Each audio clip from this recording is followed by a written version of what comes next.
Bonjour et bienvenue à l'atelier, je suis ravie de vous retrouver avec ma petite troupe et on est plutôt nombreux aujourd'hui à vous accueillir. Et comme vous le savez très bien, nous avons terminé la série du corps du mouton d'Annie et de l'agnelle Daisy. Et ça a été vraiment un réel plaisir de vous montrer toutes ces techniques pour obtenir un très beau résultat. Ils sont là avec moi, ils sont bien dodus ces petits bonhommes. Et maintenant on va entamer la série des vêtements de l'agnelle Daisy. Aujourd'hui dans cette première vidéo, nous allons réaliser le petit nœud et sa petite culotte pour qu'elle soit déjà parée de ses beaux atours. Alors ensuite, on fera une deuxième vidéo qui concernera la robe et on terminera la série de Daisy avec un beau petit tablier où je vous donnerai des tas de petites techniques pour obtenir un très beau résultat. Et dans les vidéos suivantes, alors on fera les vêtements qui concernent donc Dani. Alors je vous en réserve encore la surprise, hein, je ne peux pas tout vous dévoiler, donc je vais le parer avec... Ah, vous verrez, hein, donc c'est une surprise. Donc juste le temps de rassembler tout le petit matériel et je reviens avec ma petite troupe. Alors à tout de suite. Voici la demoiselle donc terminée comme je vous ai montré tout à l'heure. Vous avez vu Dani. Et finalement ici j'ai monté un peu plus les oreilles parce que ça faisait trop chien battu. Hein. Vous les accrochez bien voilà, à 2-3 cm, pas plus du haut, pour que vous ayez un bel effet pour les oreilles. Hein. Après vous ferez comme vous voulez, c'est une question de goût. Je trouvais que ça faisait trop rapproché comme ça.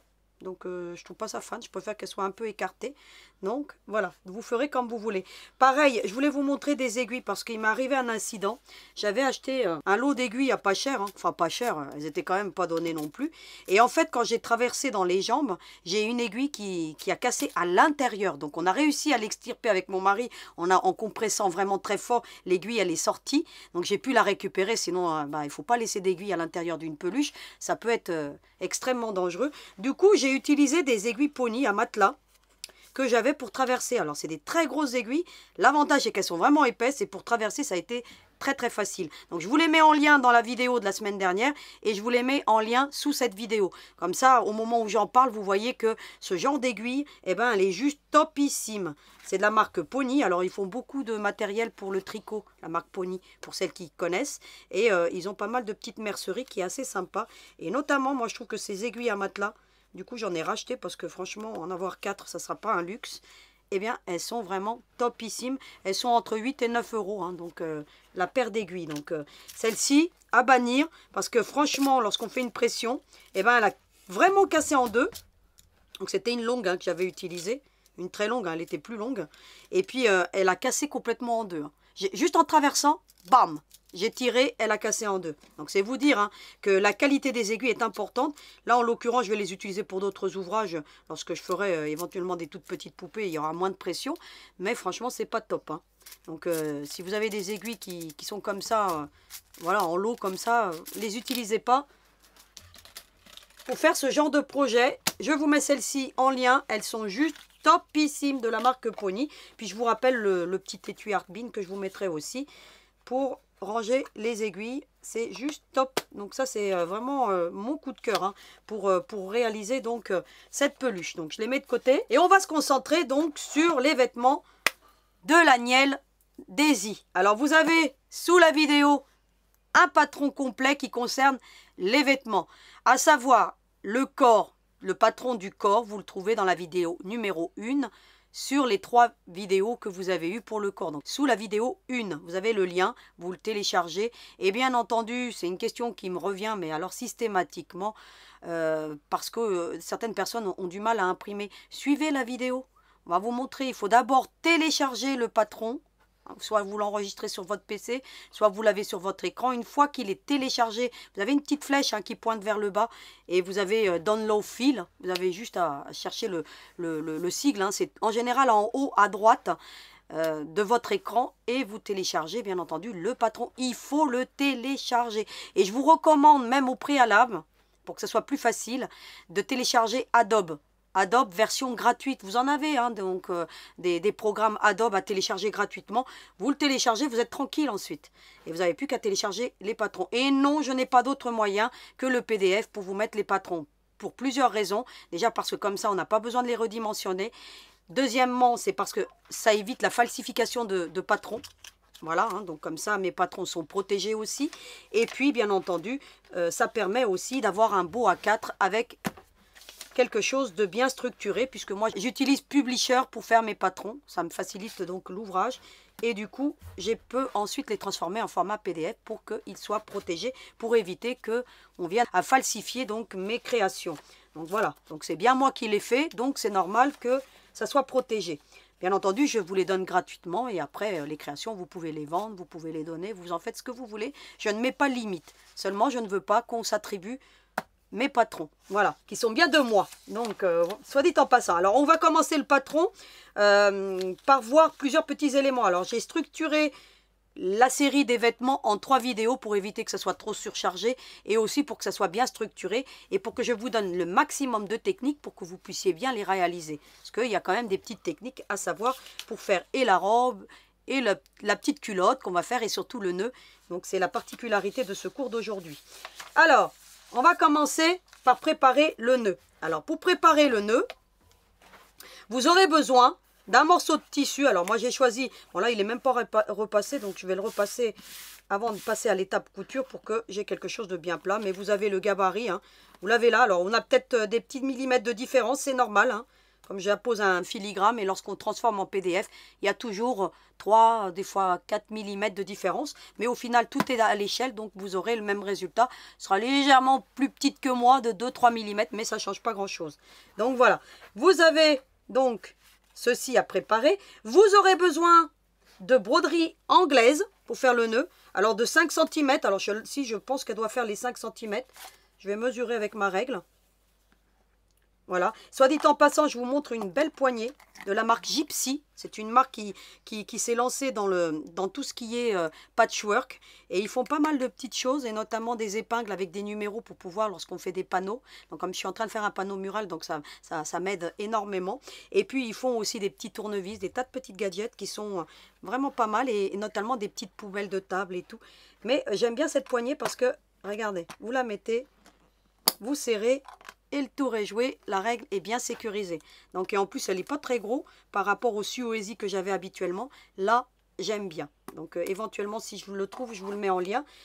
Par contre, il faut beaucoup de délai de livraison. Ça, je vous le dis, hein. Ensuite, vous allez prendre donc votre broderie anglaise et puis vous allez couper 20 cm de long. Donc, je vais prendre mon petit cranteur et puis je vais couper 20 cm. Voilà, la même largeur, si vous voulez, que mon tissu. Donc, vous le saurez, parce que vous avez le gabarit, vous prenez le gabarit, puis vous prenez la même longueur. Comme ça, on a tout ce qu'il faut pour le nœud.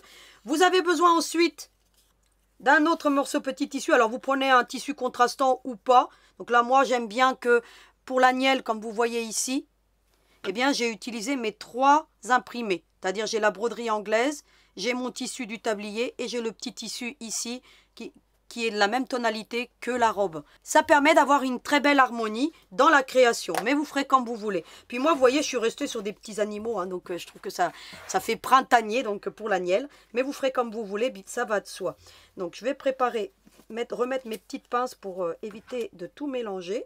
Vous utilisez bien entendu la même broderie anglaise que vous allez utiliser sur le tablier. Donc là, moi, je vous conseille d'avoir au moins 3 mètres. Hein. Donc moi, il y a 2 morceaux, donc je ferai un petit raccord pour avoir la bonne longueur dont j'ai besoin. Donc je ferai un petit raccord, vous verrez ça dans la dernière vidéo. Je vous montrerai comment j'ai fait pour obtenir un super résultat ensuite. Donc je conserve le restant de la broderie anglaise pour le dernier cours de l'agnelle. Ça va de soi. Ensuite, une fois qu'on a préparé tous les éléments qui concernent le nœud, ensuite on va se concentrer sur la culotte parce qu'elle a une jolie petite culotte. Alors c'est un cache-couche, hein. Je l'ai appelé la culotte, mais en général on fait ce genre de culotte pour mettre par-dessus la couche. Donc c'est très joli et ça fait un très bel effet. Donc vous pourriez éventuellement les concevoir pour un bébé. Les vêtements s'adaptent au bébé, bien entendu. Hein. Là, je pense que en été, si vous avez des petits-enfants qui naissent en été, cet été par exemple, vous pourrez faire ce genre de vêtements. Parce que c'est vraiment aux dimensions quasi de naissance, bien entendu. Je les ai dessinés pour la peluche, mais vous pourriez les utiliser, ça va de soi, en les agrandissant légèrement pour un bébé. Hein. Donc voilà, hein, vous augmentez de 10-15% et vous pouvez le mettre à un nouveau-né. Hein. Quasiment, hein. À quelque chose près, je pense qu'on ne devrait pas être loin. pour un nouveau-né. Alors pour la culotte, vous avez deux éléments. Vous avez la partie avant, donc c'est un demi-plan. Ce qui dit demi-plan, ça veut dire que vous allez prendre votre gabarit et dans un sens puis dans l'autre pour obtenir une partie complète pour la partie avant. Vous avez ensuite la partie arrière, de la même manière que la partie avant. Hop, à effet miroir, tac, tac. Et vous avez la partie arrière de la culotte. Vous allez ensuite préparer de l'élastique, hein, c'est ce que je vous mets, hein, parce que je vous mets tous les éléments. Hein. Il faudra de la broderie anglaise de 3 cm. Vous l'avez là, vous voyez, pas très large. Hein. Je vous recommande de ne pas prendre trop large, sinon ça va trop venir trop vers le bas et ça ne fera pas effet petite culotte. Hein. On aura l'impression qu'après qu'elle aura un panty. Or là, j'ai voulu que ça fasse petite culotte. Et bien entendu, vous préparez de l'élastique 8 mm et de l'élastique 10 mm pour la taille. Donc voilà pour ce qu'il en est donc de la culotte. Ensuite, vous avez tous les éléments qui composent déjà les prochains éléments. Donc je les supervise très rapidement pour que vous puissiez déjà avoir un aperçu. Vous avez devant chaque élément une photo pour vous dire ce qu'on est en train de faire. Vous voyez là, quand on traite du nœud, vous avez une photo du nœud. Alors bien entendu, vous, ça sera en couleur. Hein. Vous avez ensuite la culotte. Vous voyez, pour que vous voyez les éléments que vous allez faire. On a ensuite la petite robe. Donc vous avez toutes les instructions. Et c'est dans l'ordre dans lequel on va faire les vidéos. Avec déjà le petit schéma. Hein, donc on verra ça la semaine prochaine. Ensuite, vous avez le tablier avec la petite photo aussi. Donc on a déjà tous les éléments. Vous voyez, on verra ça dans la dernière vidéo. Comme ça, on sera paré. Et puis, bien entendu, vous avez déjà toutes les fournitures hein, donc il faut. Hein, donc à plus ou moins, donc c'est le basique. Et je vous mets en fin de ce patron des explications sur ce que c'est concrètement la Pâque. Parce que aujourd'hui, la Pâque, c'est tout le monde, on ramasse des œufs. Mais d'où vient l'origine des œufs? Par exemple, le chocolat, pourquoi on en arrivait à ces étapes-là? Il faut savoir qu'à la base, c'est une fête religieuse. C'est la Pâque qu'on fête, la résurrection du Christ. Et bien entendu, bien avant cela, dans l'Ancien Testament, on fête aussi la Pâque juive. Donc, je vous mets un petit peu des synthèses de ce que c'est vraiment la Pâque, parce que c'est intéressant de savoir aussi pourquoi on en arrive aujourd'hui à mettre des poules, des chocolats, des œufs de Pâques, pourquoi on en arrive donc à cette étape-ci. En connaissant un petit peu l'historique, ça vous permet aussi d'étudier un petit peu l'histoire de notre belle France qui a des racines chrétiennes. Donc, savoir que cette France a des racines chrétiennes, c'est important de savoir pourquoi on fête la Pâque aujourd'hui. Donc, vous avez tout un cursus et des questions auxquelles vous pourriez amener à faire face. Qu'est-ce que c'est que la Pâque? Comment l'expliquer? Pourquoi on fête la Pâque? Et comment on en est arrivé à aujourd'hui à manger aussi de l'agneau à Pâques, parce que c'est l'agneau pascal qui est le sacrifice ultime de Dieu, donc Jésus-Christ pour nous sauver. Donc vous avez tout le cursus, hein, donc je ne vais pas le lire entièrement, mais vous avez plusieurs pages. Vous en avez une aussi, pourquoi on en est arrivé à des repas familiaux, vous voyez ce que je vous disais tout à l'heure, le chocolat, les traditions. Ainsi, vous avez tout le cursus, vous lirez, hein, vous verrez que c'est très intéressant. En passant l'étape du religieux, c'est quand même important de savoir quelles sont nos racines française, d'où nous viennent toutes ces racines chrétiennes. Ainsi, vous serez parés dans les discussions mondaines, ça peut être intéressant de savoir pourquoi on fête aujourd'hui la Pâque. Et puis, je vous mets en dernier verset, un verset qui est pour moi quelque chose d'important, qui nous donne une lueur d'espoir, parce que vivre sans avoir l'espoir d'une vie éternelle, je trouve que c'est triste. Donc voilà. Alors Jésus dit, c'est moi qui suis la résurrection et la vie, celui qui croit en moi vivra, même s'il meurt. Et toute personne qui vit et croit en moi ne mourra jamais. Ce qu'on appelle la vie éternelle et la résurrection, c'est ça, c'est revivre, revivre après la mort. Donc l'âme existe et persiste. Donc voilà, et moi j'espère durer encore longtemps, puisque maintenant, écoutez, on va se retrouver devant la machine à coudre pour poursuivre ce cours. Alors à tout de suite. On va commencer par la culotte. Alors vous avez la partie arrière et vous avez la partie avant. Alors, vous allez prendre la partie arrière et la partie avant, vous allez mettre endroit contre endroit et on va coudre l'entrejambe si vous voulez, comme ceci, et on va faire un point de couture.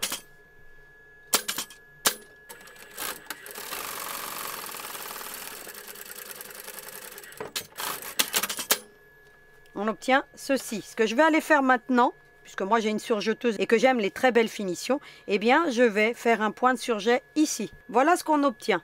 Donc vous avez un beau surjet. Alors je vous conseille vraiment, hein, une recommandation, c'est d'investir sur une surjeteuse. C'est vraiment topissime et vous obtiendrez toujours vraiment des belles finitions. D'autant plus que des fois vous en avez à Lidl, vraiment pas cher, des surjeteuses et puis qui font, puisque je les ai déjà vues, hein, donc, et testées, hein, puisque j'en ai testé quelques-unes. Et je peux vous assurer, honnêtement, qu'elles font leur job. Hein. Donc allez-y quand vous les voyez. Une surjeteuse, c'est quelque chose à avoir dans un atelier. Hein. Vous allez ensuite prendre votre broderie anglaise. Et c'est très facile. Hein. Vous allez la prendre endroit contre endroit. Donc vous cherchez l'endroit. Si vous voulez éventuellement, si vous avez des difficultés, vous pouvez ajuster et couper les petites pointes ici. Là. Donc moi ça va aller.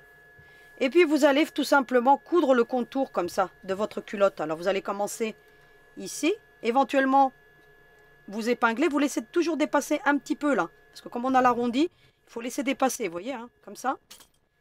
Et puis vous allez avec votre pied de machine. Hein. Alors je vous mets la semelle étroite, je vous la mets régulièrement. Hein. Puis vous allez faire tout le contour comme ça. Alors, parce que c'est vrai qu'avec les pointes, on voit moins. Donc je vous recommande de les couper, hein, pour les débutants et les débutantes. Si vous avez du mal, coupez-les. Hein.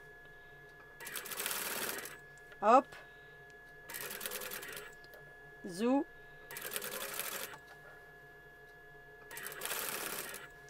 Vous allez emmener ça jusqu'au bout.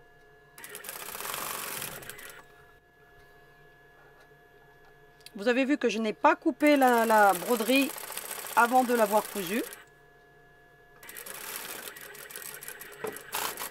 Et vous emmenez jusqu'au bout, vous obtenez ce genre de choses. Une fois que vous avez terminé de coudre, ben à ce moment-là, vous pouvez venir couper votre broderie. Vous voyez, j'en laisse toujours un petit peu comme ça. Et vous allez faire la même chose de l'autre côté. Voilà ce qu'on obtient. Alors j'ai fait un petit surjet aussi, hein, j'en ai profité. Ensuite, une fois que vous avez fait ça, eh bien vous allez faire une couture comme ça pour maintenir tout à plat et vous rentrez votre surjet sur la gauche comme ça. Et vous allez prendre un point de 2,5, 3. Alors on y va, 2,5 c'est très bien. Et puis vous allez vous mettre au bord comme ça. Vous allez faire en sorte que votre surjet parte sur votre gauche. Et vous allez faire une petite couture qui va vous permettre de maintenir tout en place. Alors vous le faites plus ou moins au bord, hein. Moi je me sers de mon pied de machine, mais voilà, hein, ce que vous êtes le plus à l'aise. Faites un ton sur ton si vous pouvez. Donc moi là j'ai choisi du blanc parce que j'ai du blanc dans mon imprimé. Mais vous prenez un ton sur ton, surtout, pour que ça reste très joli. Je vais vous montrer la différence entre un côté et l'autre, comme ça vous allez voir que cette couture est très importante. Hein. Vous voyez? Regardez. Vous voyez la différence? Ici, elle a du mal à se mettre droite et ici, ça reste droit. D'autant plus que ça va faciliter la pose de l'élastique. Vous voyez? Donc on a quasiment terminé cette culotte. Donc je vais faire l'autre côté, puis je vous retrouve devant ma VQ2 pour que je vous montre comment je pose un élastique sur ce genre d'ouvrage. Alors à tout de suite. On va maintenant poursuivre donc la partie qui concerne la pose de l'élastique. Alors j'ai déjà fait un côté, comme ça je gagne du temps. Donc vous voyez, ce qu'on va faire, c'est ce genre de choses. Alors je vous ai déjà expliqué comment on pose un élastique. Lorsqu'on va faire la robe, on la fera avec la technique du point droit, mais avec l'annexio. Là pour la pose donc de l'élastique pour la petite culotte, c'est beaucoup mieux de le faire avec un zigzag parce que ainsi on a plus de flexibilité si vous voulez. Et ça permet de tendre au maximum pour qu'on puisse avoir un contour plus étroit. Alors, moi je pose mes élastiques habituellement avec un pied qu'on appelle le pied de tressage. C'est un pied de tressage. Pourquoi on l'appelle ainsi? Parce qu'on peut y glisser à l'intérieur soit du croquet, soit du ruban, soit de voilà tout ce qu'on veut, mais pas que. On peut s'en servir aussi pour la pose d'élastique. Vous avez ici une petite molette, hein, donc une petite vis hein, qu'il faut dévisser. En fonction de la largeur de votre ruban ou de votre croquet, vous pouvez élargir le pied. Vous voyez là? Ça fait un petit peu comme coulissant si vous voulez. Eh bien, ce que vous allez faire, vous allez prendre ce pied de tressage. Je vais vous le mettre un adaptable en lien et peut-être même un brodeur si j'arrive à trouver parce que les brodeurs sont quand même relativement de belle qualité. Et honnêtement, ils ne sont pas plus chers, hein, sauf pour certains. Mais ce genre de semelle, c'est une douzaine d'euros, hein, pas plus. Hein, en original, si vous voulez, en marque brodeur. Donc les adaptables un petit peu moins chers, mais voilà. On a quand même des adaptables qui sont de bonne qualité parfois. Donc vous allez glisser votre élastique à l'intérieur et puis vous allez régler ici, vous voyez. Vous allez laisser quand même un petit peu de mouvement. voyez, là, je vais faire comme ça. Et puis, je vais serrer ma petite molette. Et puis, je vais vérifier que j'ai une bonne pression. Vous voyez, je laisse un petit peu de jeu quand même. Pour que ça soit plus facile à utiliser. Pour peut-être serrer encore un petit peu. Pas de trop. Mais ça devrait aller. Et vous vérifiez. Vous voyez que ça glisse bien, surtout. Donc là, j'ai le bon réglage que je souhaite. Vous voyez qu'ici, eh bien, ça vous permet d'avoir un guide. Hein, ça coulisse ici. Hein. Vous voyez, ça glisse. Hein. Donc le ruban ou le croquet, quand vous posez du croquet, plutôt que d'avoir à le tenir, eh bien, vous le mettez dans ce pied de tressage et ça vous permet de faire des petites décos sur vos vêtements. Voilà, donc le croquet. Ensuite, je vais baisser le pied de ma machine et je vais me servir du levier qui est à l'arrière pour poser le pied. Donc ça, vous savez déjà comment on pose un pied. Et ensuite, je lève et je le rebaisse pour plus de sécurité, puisqu'après, je vais utiliser les fonctions de ma machine. Donc là, c'est pour lever. Hein. Voilà. Hein. Vous allez ensuite glisser votre ouvrage à l'intérieur, sous le pied, hein, si vous voulez, hein, pas à l'intérieur, hein, comme ceci. Et on va procéder donc au réglage de la machine. Alors, pour le réglage, vous allez prendre un zigzag. On va prendre celui-ci. Vous allez le régler sur une largeur, la largeur du point, vous l'avez ici, sur 5. Étant donné que j'ai un élastique de 8, 5, c'est une bonne moyenne. Ça me laisse 3 mm d'écart, donc c'est très bien. Il ne faut jamais mettre la largeur du point à la même largeur de l'élastique. Moi, c'est un 8 mm, donc j'enlève 3 mm, ça fait 5. Et pour la longueur, 2,5, c'est très bien. Ainsi, on aura un zigzag qui ne sera pas trop serré et on obtient ce genre de choses. Je vous montre ici, vous voyez, on a un zigzag qui est juste parfait. Vous voyez? Regardez si je tire, c'est juste parfait. Ensuite, vous avez vu, on a bien mis. Moi, je vais me servir pour guide en sachant que ça va bouger. Vous voyez, le surjet. Alors, je me mets vraiment à ras du surjet en sachant que ça va bouger et on va venir forcément sur le surjet. Hein. C'est ce qui s'est passé là. Hein. On le voit bien. Hein. Ça vient ensuite sur le surjet. Mais, c'est pas grave. Hein. Parce que justement, on a cette marge pour pouvoir être bien ensuite. Hein. Parce que si vous vous mettez trop au bord ici, eh bien vous allez riper. Là, on se met au bord et vous verrez qu'on finira par atteindre le surjet. Ensuite, ce que vous allez faire une marche arrière.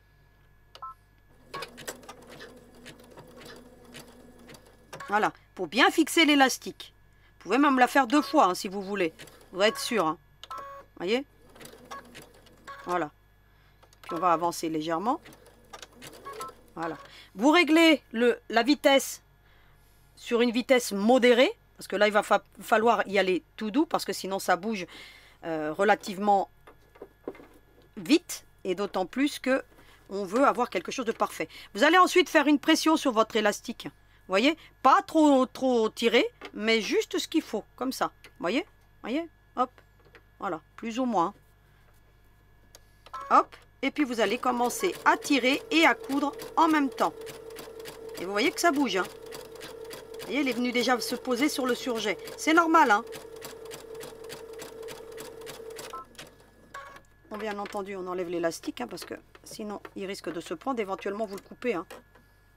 Sinon, il risque de se prendre et puis ça risque de fausser. Vous voyez, si ça vous arrive, vous coupez et vous redémarrez. Vous pouvez arrêter quand vous voulez. Hein. Et vous essayez toujours de mettre votre élastique comme ça. Même s'il vient se mettre par-dessus, vous essayez de le mettre au maximum comme ça. Vous voyez, je suis mon surjet, mais il vient se poser sur le surjet, en fait, au final. Là, je suis en train d'amorcer la courbe. C'est la partie la plus périlleuse, on va dire. Vous venez ensuite et vous tirez de nouveau. Poser un élastique avec un pied de tressage, eh ben, c'est vraiment ce qu'il y a de plus facile. Hop, vous voyez, maintenant, bah, j'y vais en ligne droite, tout en laissant mon élastique, vous voyez, qui longe le surjet, et il vient se poser sur le surjet, au final. Et je tire jusqu'au bout. Une fois que j'arrive presque au bout, eh bien je fais une petite marche arrière. Je avance légèrement et puis j'insiste bien sur ma marche arrière. Et je coupe. Et vous avez votre élastique qui est posé avec plus ou moins de flexibilité. Alors tout dépend comment vous allez tirer, hein. Moins vous allez tirer, plus vous aurez d'envergure, si vous voulez, pour l'élastique, hein. Donc moi, j'ai vraiment tiré, parce que voilà, il n'y a pas besoin que ça tire de trop, si vous voulez. Vous voyez, juste ce qu'il faut, hein, d'accord? Et voilà ce qu'on obtient. Quelque chose de super mignon. Donc maintenant, je vous retrouve de nouveau devant ma Nexio pour qu'on poursuive ce cours. Ensuite, vous voyez ce qu'on obtient, hein. Oh, c'est plutôt mignon, hein, cette petite chose-là. Ben, vous allez prendre endroit contre endroit et on va coudre la première latérale. Alors comment je fais, hein, je mets tout en alignement ici. Éventuellement, vous prenez une petite paire de ciseaux pour couper l'excédent, ici. Maintenant, vous pouvez, hein. Vous voyez, l'élastique aussi, légèrement, hein. Vous laissez quand même un petit peu de marge. Et puis, vous allez coudre la latérale comme ça. Éventuellement, vous pouvez vous aider d'une petite pince. Et vous allez coudre la latérale. Voilà ce qu'on obtient. Vous voyez, ça vous forme déjà un côté. Alors, ce que je vais faire à cette étape-ci, parce que moi, je fais toutes les étapes de surjet, et vous ferez pareil si vous avez une surjeteuse, c'est que je vais surjeter ici. Vous voyez? Et bien entendu, je vais surjeter toute la partie de la taille. Je vous montre, hein, donc ce que je vais faire. Voilà ce qu'on obtient. Donc, j'ai commencé par faire le surjet de la latérale. J'ai laissé un bout de surjet. Ce que je vais faire, c'est que je vais tirer dessus, puis je vais prendre une aiguille, je vais le glisser à l'intérieur. On ne le coupe pas à ras, hein, sinon il va finir par se défaire, hein. On tire comme ça, on met une aiguille et on le passe à l'intérieur, hein. Donc je vous ai déjà montré comment on fait ce genre de choses. Ensuite, eh bien, on va coudre l'autre latérale. Ici, on peut couper le surjet, hein. Vous voyez, j'ai fait la taille ensuite, hein, tout simplement, tout le long de la taille. Et puis, bah, c'est simple, hein. Maintenant, vous allez coudre la latérale. Ici, hein, donc ce que je vais faire hors caméra, parce que voilà, vous avez compris, hein, l'autre latérale, et on va faire un petit surjet. Voilà ce qu'on obtient. Vous avez vu, donc j'ai rentré les surjets, hein, de la taille, hein. Une fois que j'ai fait la latérale, j'ai laissé un côté puis l'autre, et puis j'ai pris une aiguille à tapisserie. Je vous recommande de prendre des aiguilles à tapisserie pour rentrer les surjets. Et puis c'est une grosse, hein, celle-ci, hein. Donc ça permet d'avoir un beau chat, surtout qu'on a 2 fils à rentrer, et puis là, il n'y a pas de bord pointu, donc ça ne vient pas entraver les fils, si vous voulez. Et puis on n'a pas de risque de piquer le tissu, parce qu'il ne faut pas piquer le tissu, sinon on aura du mal à le passer, le surjet. Donc il faut bien le passer dans le surjet. Donc voilà pour ces petites explications en ce qui concerne donc le surjet. Ensuite, on va se concentrer sur la pose de l'élastique à la taille. Alors c'est très simple, hein. On va déjà faire un petit canal, hein, comme ça. Alors vous faites 1 cm, 1 cm 2, voilà, comme ça, hein. Vous voyez, ça va très bien. Là, il faut qu'il y ait un peu plus que votre élastique, si vous voulez. Moi, c'est un élastique de 1 cm, donc je laisse un petit peu de marge, si vous voulez, pour que je puisse bien l'emboutir. Alors moi, je fais tout à l'œil, hein, mais vous, voilà, vous faites un trait, si vous voulez, hein. Avant le montage, vous faites un trait tout le long pour savoir où vous le pliez, hein. Où vous allez avec votre fer à repasser, une règle à repasser, et puis le tour est joué. Moi, je vais faire ça à l'œil, hein. Bien entendu, hein. Alors je démarre de l'arrière, hein, de la culotte, donc là c'est l'arrière, hein. L'arrière c'est la partie la plus bombée, hein. Et puis vous voyez, un petit peu avant la jonction. Et puis je vais faire une petite marche arrière. Alors j'ai toujours gardé un point de 2,50, là vous 2,50, hein, comme vous voulez. Pour l'élastique, vous pouvez laisser 2,50, ça va très bien. Vous voyez, hein, moi je fais ça à l'œil, hein. Donc je vais faire tout le contour. J'arrive presque au bout. Vous voyez que j'ai démarré ici, hein, là où il y a mon doigt. Eh bien, je vais laisser une petite ouverture. Pas besoin d'en laisser une grande, hein, pour pouvoir passer l'élastique. Vous allez le voir dans l'autre sens parce qu'on va bien le voir. Vous voyez, j'ai laissé une ouverture. Alors, je ne laisse pas l'ouverture à la jonction. Ça va être très compliqué ensuite. Vous voyez, vraiment de quoi passer le passe-lacet. Ensuite, je vais prendre un élastique de 10 mm. Hein, je crois que c'est ce que je vous ai mis, hein. Et vous allez prendre la dimension que je vous ai donnée, 28 cm.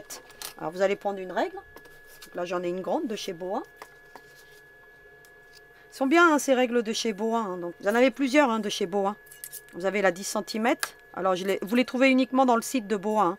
La 10, la 15. Moi je les aime bien parce qu'avoir des petites réglettes comme ça à côté de la machine à coudre, c'est très bien. C'est plus pratique que les grosses que je vous montrais, les Suezi. Les Suezi pour mesurer sont parfaites, mais lorsqu'on a comme ça des petites dimensions, je trouve que celles-ci elles sont bien. Et puis vous avez la 30. Donc là vous allez mesurer 28. C'est ce que je vous ai mis. Vous allez faire une petite marque à 28 cm. Donc là, j'ai pris un crayon sous la main, mais vous prenez des effaçables à chaud. Hein. Ça va de soi. Hein. Donc là, j'ai pris un stylo basique. Donc, et puis, vous allez prendre le passe-lacet. Alors, passe-lacet, hein. Voilà. Hein. Voilà, celui-ci n'existe plus, hein, de la marque Clover. Mais bon, là, il serait un petit peu trop large. Puis en plus, il est resté coincé. Hop. Voilà. Mais vous avez ceux-là. C'est un duo, hein, vous les trouvez avec ça. Comme ça. Une aiguille.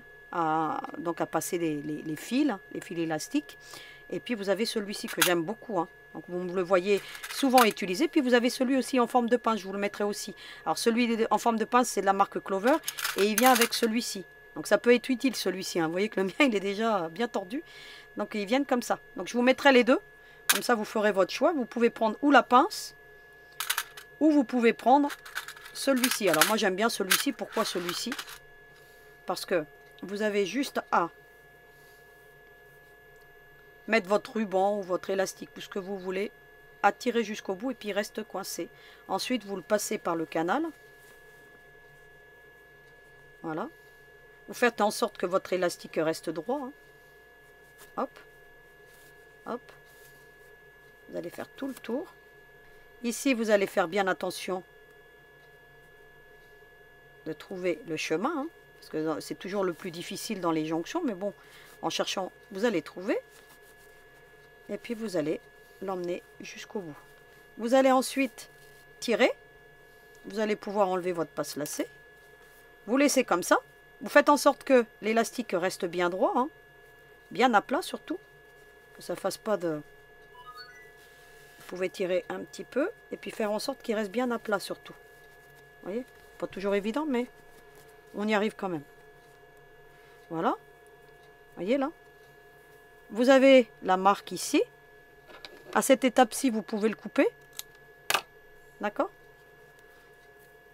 Vous voyez que je ne coupe jamais mes élastiques avant. Hein. Vous avez vu même tout à l'heure, lorsqu'on a posé, je n'ai pas coupé l'élastique. Hein. J'ai travaillé avec la grande longueur. Ça permet surtout de ne pas avoir de gaspille. Donc là, je ne vais pas en faire grand-chose, mais ça peut toujours servir. Hein, pour mettre, je ne sais pas, sur l'arrière d'une veste d'une poupée ou quelque chose pour avoir un petit peu de fronce sur l'arrière. On conserve toutes les chutes aussi. Hein. On utilise tout dans un atelier, hein. On ne jette rien. Hein. Et ensuite, bah, je vais coudre, hein, tout simplement. Alors vous mettez soit des pinces, des épingles pour tenir. Hein. Vous cousez à plat. Hein. Ne faites pas avec des rebords. Il faut toujours coudre à plat un élastique. Puis vous allez faire plusieurs fois. Hein. Marche arrière. Hein. Hop, hop. Puis vous allez le fixer. Hein. Voyez? Et puis vous testez. Donc c'est très bien. Ensuite, vous n'avez plus qu'à tirer. Voilà. Faites ce genre de mouvement. Ici, vous allez tendre et vous allez finir votre couture pour fermer cette ouverture. Et voilà ce qu'on obtient. Et on ne verra rien parce que ça va être il va y avoir des fronces. Et on a terminé la petite culotte. Et maintenant, il ne nous reste plus qu'à habiller donc Dolly. Alors, je vais aller la chercher puis je vous montre le résultat. J'ai donc revêtu la petite culotte à Dolly. Et c'est plutôt mignon, vous avez vu? Donc maintenant, on va se concentrer sur le nœud. Tiens, on va l'asseoir là à côté de nous, comme ça on va l'avoir à nos côtés. Et on va se concentrer sur le nœud. Alors le nœud, c'est très rapide. Et je ne vais pas le fixer devant vous, mais je vais juste vous montrer comment après je le fixe. Hein. Donc sur la tête de Dolly. Alors vous allez prendre donc la dentelle et vous allez faire une couture comme ceci. Alors endroit contre endroit. Hein. Donc faites bien attention. Comme ceci.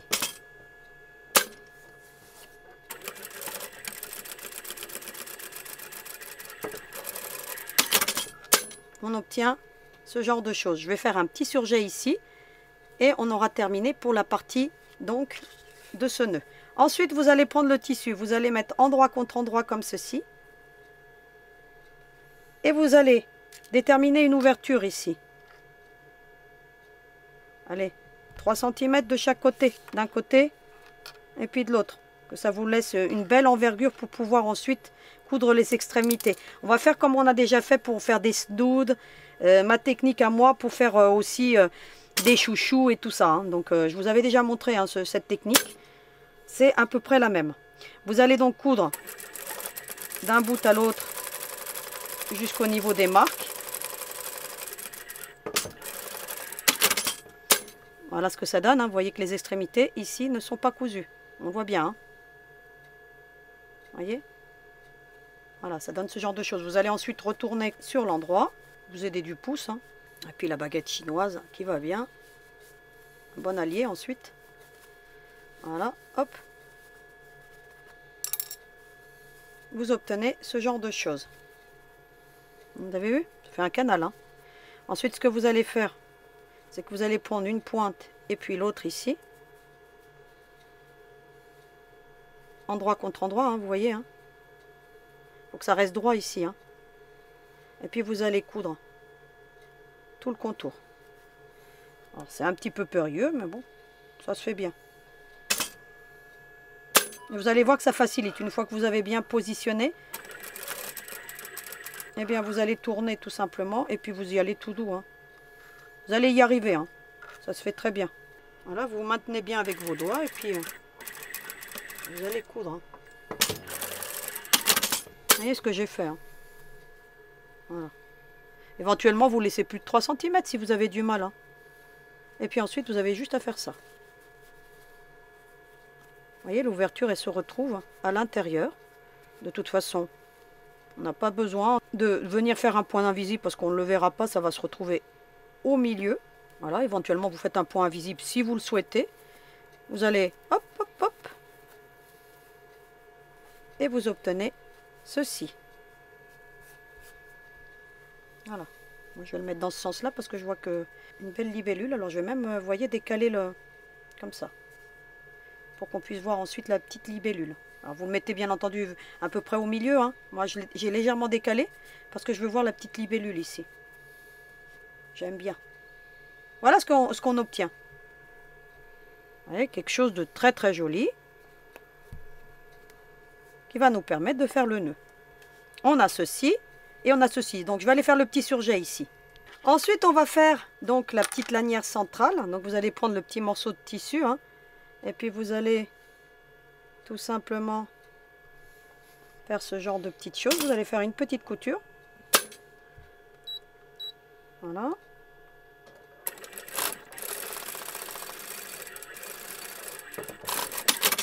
Voilà ce qu'on obtient. Vous allez prendre ensuite les tiges de chez Clover. Hein, je ne sais pas si vous les avez, mais pour passer aussi les élastiques, quand vous avez des grands canaux, c'est pratique. Mais c'est surtout pratique pour faire, pour retourner. Hein. Donc ce genre de petit ouvrage, vous avez un petit clip ici.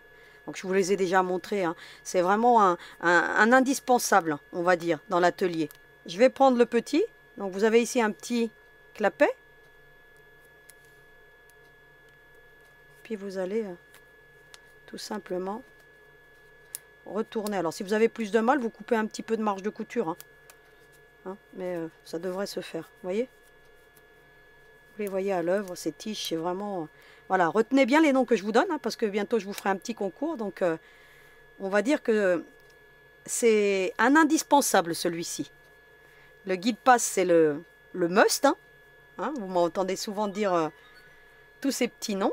Et notre grand copain, c'était le cranteur, hein, vous vous souvenez. Hein. Donc retenez bien, là, ça, c'est vraiment un indispensable. Pour retourner les biais, c'est vraiment quelque chose de super. Donc je vous les mets en lien parce que franchement, ça ne va pas chercher loin en termes de prix, mais c'est surtout très pratique. Donc on a tous les éléments pour le nœud. Bah, maintenant, il ne reste plus qu'à faire le montage. Alors vous allez le mettre sur l'envers, comme ça. Vous voyez? Celui-ci aussi. Ah, il est déjà sur l'envers, donc ça tombe bien. Vous voyez, vous avez ici la petite couture. Vous allez les mettre comme ça. Vous allez les superposer comme ça.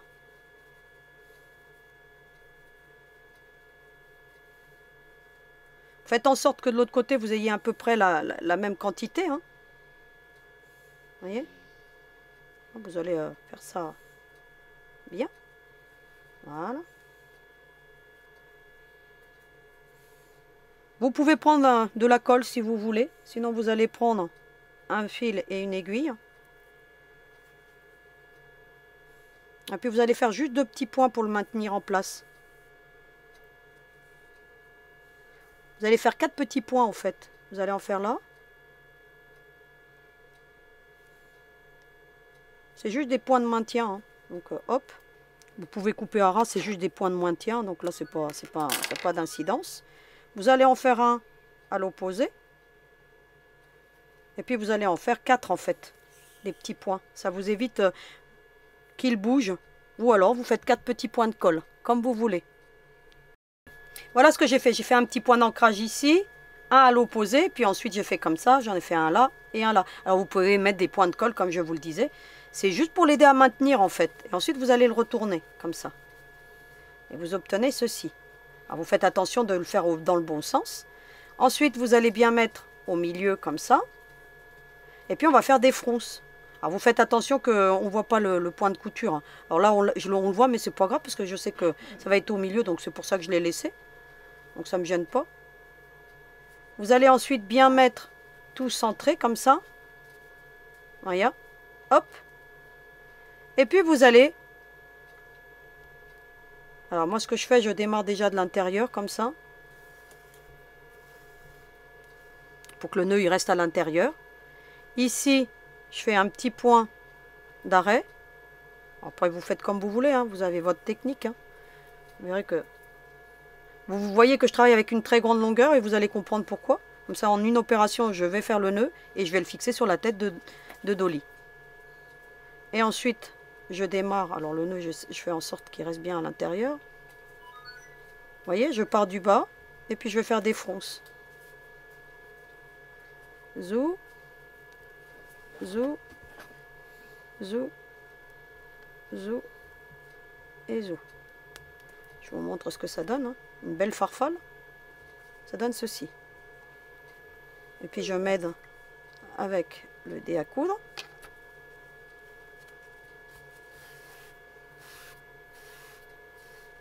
Et puis je tire. Et vous voyez que ça permet de le maintenir. Hein. Sinon, ça risque de bouger.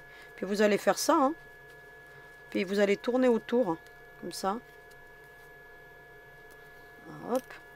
Alors, avec les bras tendus, c'est moins évident. Vous faites en sorte que d'avoir la même longueur hein, d'un côté que de l'autre. Hein. Sinon, on triche après avec la partie centrale. Voilà. Que vous ayez la même distance, hein, si vous voulez. On doit obtenir ce genre de choses. Vous tenez avec votre doigt. Et vous allez faire un point d'arrêt. Hop. Voilà. Puis vous allez en refaire encore un ou deux, hein, point d'arrêt. Hein. Voilà. Vous voyez ce qu'on obtient. Quelque chose de très très joli. Et bien ensuite vous allez prendre la petite lanière. Alors vous mettez la couture au centre. Hein, pour éviter qu'elle ne soit apparente. Alors vous faites attention où est l'arrière. Hein. Vous allez ensuite prendre la petite lanière. Vous allez en fixer une partie comme ça, hein, avec des points grossiers, hein, peu importe, c'est juste pour la fixer.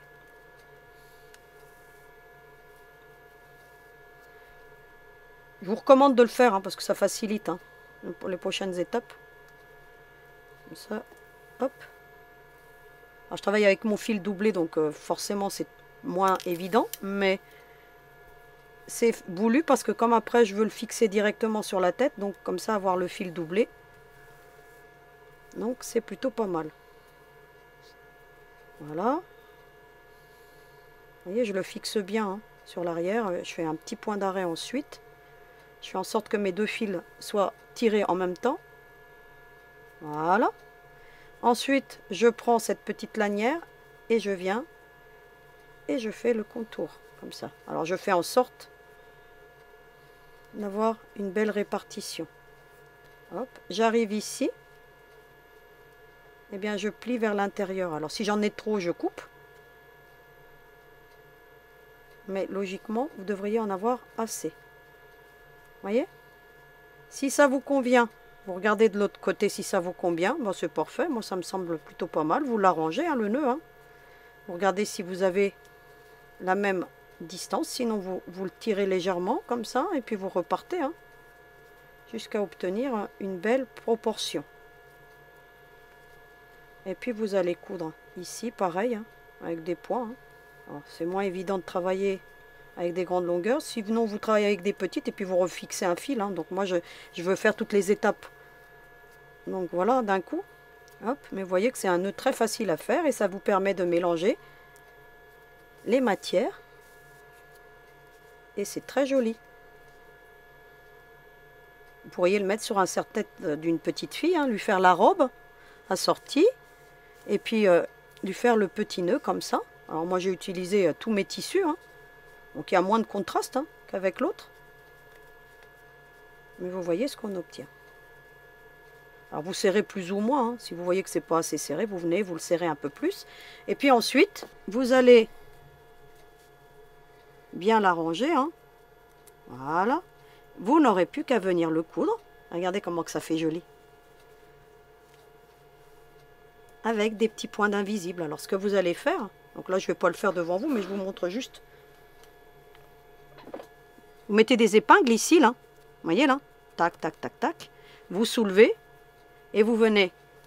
Comme ça, vous faites votre petit point invisible. Alors je ne vais pas le faire devant vous parce que là je suis pas disposée pour le faire. Enfin, disons que je suis mal positionnée. Mais vous voyez, vous faites en sorte, vous le mettez là où vous voulez. Vous mettez des épingles pour vous aider. Puis ensuite, vous soulevez comme ceci. Et hop, un petit bout de la tête, un petit bout du nœud. Tac, tac, tac. Vous faites plusieurs allers-retours. Puis ensuite, vous passez de l'autre côté et vous faites de l'autre côté. Tout simplement. Et puis, le nœud sera fixé. Donc voilà. Et vous voyez ce qu'on obtient. Donc là, je vais le planter comme ça. Mais vous voyez ce qu'on obtient. Donc vous le mettez légèrement de travers. Hein, c'est plus joli. Hein. Donc là, moi, je l'ai. Voilà. Vous voyez, vous mettez légèrement. Voilà, comme ça. Et que ça fasse ça. Voilà ce qu'on obtient. Donc c'est plutôt mignon. Donc vous avez compris pour le point invisible. Hein. Donc voilà, hein, c'est la même chose que pour les oreilles. Hein. Un côté, puis ensuite en dessous. Et puis vous refaites encore 1 ou 2, 3, 4 tours. Hein. Et vous êtes tranquille, il sera bien fixé. Donc j'ai terminé le cours d'aujourd'hui. Je vous retrouve pour le petit mot de la fin. Alors à tout de suite. Eh bien j'ai terminé le cours d'aujourd'hui et Dolly commence à avoir de l'allure. Donc je vous retrouve la semaine prochaine pour lui faire sa belle petite robe. Un cours très rapide avec plein de techniques pour la pose d'élastique, éventuellement pour avoir des smokes parfaits. Donc je vous souhaite une très belle semaine. On se retrouve la semaine prochaine toujours avec le sourire et ma petite troupe. Et en attendant, vous n'oubliez pas, hein, à vos aiguilles.